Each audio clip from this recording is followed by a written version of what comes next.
faly miarabanao ny tokantrano manaraka ny météo-tsika amin'izao alatsinainy izao ny anomboantsika azy ny mety fironana amin'ny ankapobeny mandritra nyity herinandro ity raha ny toetrandrontsika eto Madagasikara, zany hoe maina raha ny 3 andro ho avy aloha ao anatin'izay dia tomban'ny toetratrano ny azavona aty amin'ny atotan'ny Madagasikara aty, fa ny ilany avaratra atsinanana mitsioka hatrany ny avaratra azy ary vokatrizay dia misy hatrany zany ny rahona mitovitovy amin'izao hitantsika amin'ny sary zao izay mety arahana orana zay any amin'ny morontsiraka zany any amin'ny faraparany herinandro dia tombanina mazo an'izay tsioka ny avaratra azy izay indray ny ilany atsinanany nosy iray manontolo aty zany ary vokatrizay dia atsapana vidinana indray aloha ny maripana indrindra fa ny maripana ambony ho any aty amin'ny ilany atsinanany nosy ny aty amin'ny ampovoantany aty zany ny an-dranomasina kosa indray izy ny alondrano avy any atsimo andrefana ary tombanana akasika ny morontsiraka atsimon'ny nosy zany hoe aty amin'ny morontsiraka ny morombekatra aty Taolagnaro aty hatratratra any amin'ny 4 metatra moa zany ny vinavinany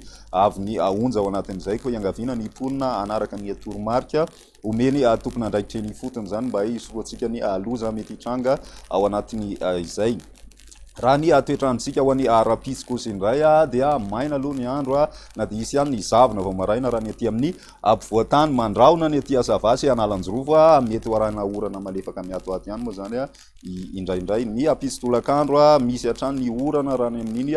faritry Savasy Analanjorovo iny mety mahazo ihany koa ny aty amin'ny tapany avaratry ny faritra atsinanana aty zany fa amin'ny ankapobeny maina ny andro ny faritra sisa. Ny maripanantsika ao anatin'izay tsy dia misy fiovana firy ny maripana raha ny ambany indrindra aloha dia any Antsirabe hatrany mahatratra any amin'ny 4 degré ny aty amin'ny ampovoantany raha ny ambony indrindra dia manodididina ny 12 ka hatramin'ny 14 degré celsius eo izay maripana zay. Ny morontsiraka ihany koa raha ny amin'iny ilany atsinanana iny ny ambany indrindra mahatratra any amin'ny 14 raha ny aty Taolagnaro aty. Ny mafana indrindra moa zany dia ny any avaratra andrefana hatrany manodididina ny 13 degré celsius ny maripana ao anatin'izay. Izay ny météo-tsika tamin'ity androany ity, manasanao hatrany anarak'izany veloma.